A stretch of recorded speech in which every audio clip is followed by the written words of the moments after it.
वाह, क्या आईपीओ है। वाह क्या आईपीओ है, खास पेशकश हमारी, और इस पर हम लगातार बातचीत कर रहे हैं अलग अलग आईपीओस को लेकर के। और अब तो काफ़ी सारे सवाल हमारे पास आने लगते हैं कार्यक्रम शुरू होने से पहले ही आईपीओ बाज़ार को लेकर के। सर, कल भी हमने इस पर बातचीत की थी और आज भी जैसे कि हमारे 2-3 दर्शकों के प्रश्न आए, तो हम चाहेंगे कि एक बार फिर से आप बता दें उन लोगों के पास जिनके पास ब्लू जेट के आईपीओ अभी में जिन्होंने निवेश किया था और इनका शेयर पड़े हुए हैं, जिन्होंने बेचे नहीं हैं। और आज एक दर्शक धन्यवाद भी दे रहे थे, तो उनको क्या करना चाहिए, और जो लोग खरीदना चाह रहे हैं सेकेंडरी मार्केट से, अगर आपने ट्रैक किया हो ब्लू जेट को, तो उनके लिए कुछ सलाह रहेगी आपकी?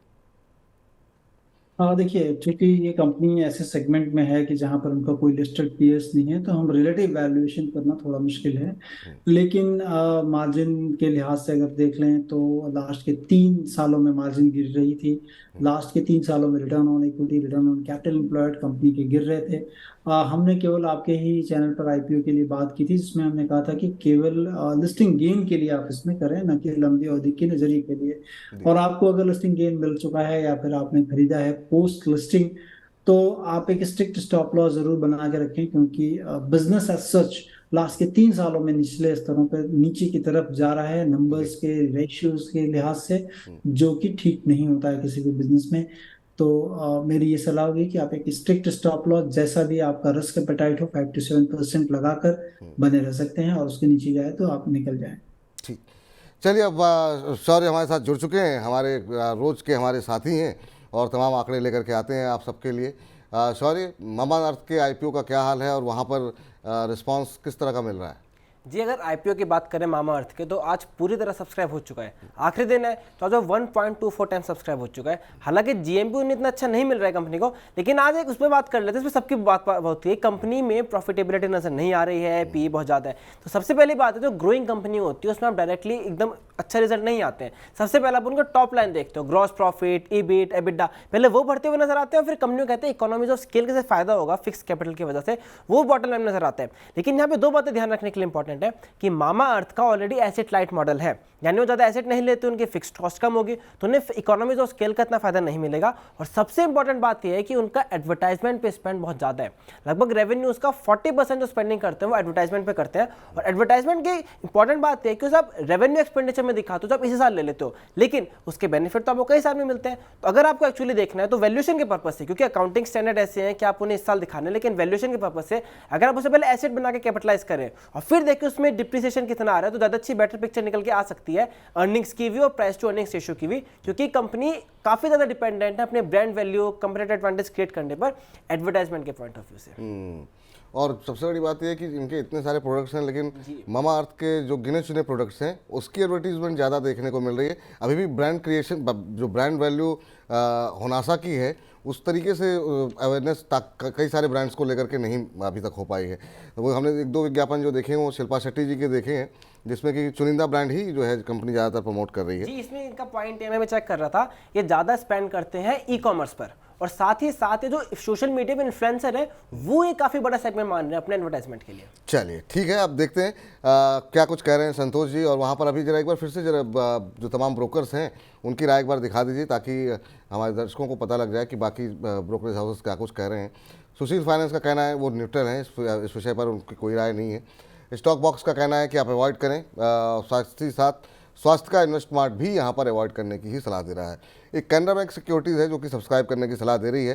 सर, आपसे जानना चाहेंगे, ज़्यादातर लोगों की कंसर्न जो है वो वैल्यूएशन को लेकर के हैं, और लोकप्रियता काफ़ी तेज़ी के साथ पिछले कुछ दिनों के अंदर, कुछ महीनों के बढ़ी है मामाअर्थ की। एक स्टार्टअप कंपनी यहाँ तक पहुँची है, लेकिन क्या वैल्यूएशन वाकई में कितनी महंगी लग रही है? आपके लिए क्या बड़े कंसर्न है या क्या पॉजिटिव आप देख रहे हैं? देखिए, पॉजिटिव तो ये है कि बिजनेस बहुत बड़ा हो सकता है, ये पॉजिटिव, ये संभावनाएं हैं। लेकिन अब अपने नंबर्स पे बात करते हैं हमेशा कि क्या नंबर्स कंपनी ने पोस्ट किए हैं लगातार लास्ट के 2-3 सालों में। अगर आप देखेंगे कोई बहुत अच्छे नंबर्स कंपनी लेकर नहीं आ पाई है। लेकिन गोइंग टू द आईपीओ, जैसा हम हमेशा एक ये पैटर्न देखते हैं कि going to the IPO company के नंबर्स अच्छे हो जाते हैं, पता नहीं कहाँ से, और उसके बाद फिर जब लिस्टिंग होगी देखेंगे आप, फिर म्यूटेड काइंड ऑफ रहेगा और वैल्यूएशन ज़्यादा मांगते हैं। लिस्टेड कंपनी में बहुत सारी कंपनियां इनसे ज़्यादा कमाती हैं, लेकिन जो है उनको वैल्यूएशन मार्केट नहीं देता है, क्योंकि एक नए सेट ऑफ बिजनेस, नए तरीके का बिजनेस करने का अंदाज लोगों को शायद पसंद आता हो, लेकिन लॉन्ग रन में हमेशा, जैसा कहते हैं कि शरीर में रक्त का होना काफ़ी ज़रूरी है, उसी तरह कंपनियों में प्रॉफिटेबिलिटी का होना ज़रूरी है। और लॉन्ग टर्म में अगर वो प्रॉफिटेबिलिटी या कैश फ्लो जिसे हम कहते हैं वो ज़्यादा रहे तो ठीक है। लेकिन ऐसी कंपनियां, जिस तरह से हमने पिछली बार मरतबा देखा नायका, जो कि काफ़ी बड़े वैल्यूएशंस पर लेकर गई आईपीओ से पैसे, उसी तरह ये कंपनी भी अगर आप देखें, जिसे हम कहते हैं हिंदी में एकदम मोटे तौर पे, ये आमदनी 98 और खर्चा रुपया, तो ये तमाम कंपनियां वो कैश बर्न, जिसे हम केपेक्स के रूप में जानते हैं, वो कैश बर्न करती जाती हैं कि एक टाइम पे आने वाले किसी एक पॉइंट पर हम काफ़ी अच्छा प्रॉफिटेबल होंगे। तो मुझे लगता है कि मैं उस जो है लीग में नहीं हूं कि मैं इनको वैल्यूएशन दूं या आपको सब्सक्राइब करने की सलाह दूं, तो मैं अवॉइड करने की सलाह दूंगा।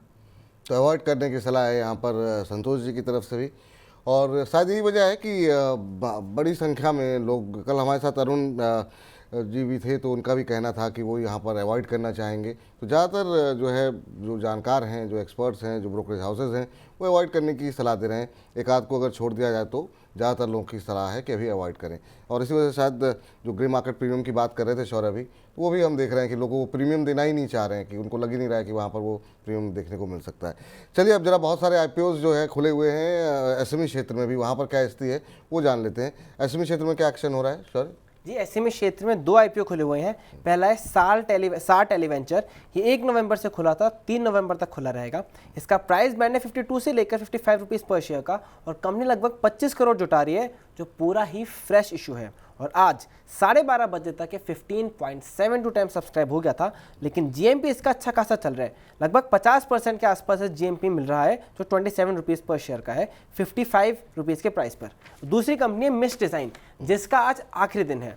उसका प्राइस है 122 रुपीज़ पर शेयर, और कंपनी लगभग 10 करोड़ के आसपास जुटा रही है। पूरा ही फ्रेश इशू है, लेकिन इसमें सब्सक्रिप्शन ठीक ठाक नजर आए हैं, अच्छे खासे कह सकते हैं, क्योंकि 52 से ज़्यादा टाइम सब्सक्राइब हो चुका है, और जीएमपी चल रहा है इसका 60 रुपीज़, यानी ये भी लगभग 50% के प्रीमियम पर ट्रेड कर रहे हैं दोनों जीएमपी में। जी, आपसे जानना चाहेंगे सर, इन दोनों में से किसी को आपने ट्रैक किया हो, कोई टिप्पणी करना चाहें इन दोनों में से किसी पर भी, किसी एसएमई आईपीओ पर? तो मुझे लगता है कि सार टेलीवेंचर्स जो है वो आईपीओ मुझे ज़्यादा पसंद आ रहा है, क्योंकि अगर आप इसमें देखें तो नंबर्स भी इसके ठीक ठाक धीरे धीरे बढ़ रहे हैं। और जिस तरह से इसमें जो बता रहे थे कि आपके सहयोगी की इसमें जो है फ्रेश इशू है, और फ्रेश इशू में जो पैसे हैं वो बिजनेस में लगेंगे, और उसके बाद और चीज़ें हो सकती है। और टेलीकॉम क्षेत्र में है, ऑप्टिकल फाइबर लेइंग में है, तो जो कि उसका स्पेस काफ़ी बढ़ने वाला है आने वाले टाइम पे। मुझे लगता है कि ये बिजनेस पर मैं बेट करना चाहूँगा और इसको सब्सक्राइब करने की सलाह दूँगा। जी, चलिए तो फिर अब अभी के लिए तो आज जो आईपीओज हमने चर्चा में हम लेकर के आए हैं, उसमें कहीं पर भी निवेश करने की कोई सलाह तो फिलहाल यहाँ पर नहीं आ रही है। एक सार टेक्नोलॉजी जो है वो, थोड़ा सा सार जो है वो अच्छा लग रहा है संतोष जी को। तो फिलहाल वाह, क्या आईपीओ को यहीं समेटते हैं। सॉरी, बहुत बहुत शुक्रिया, बहुत बहुत धन्यवाद आपका आज की चर्चा में जुड़ने के लिए। वाह, क्या आईपीओ है।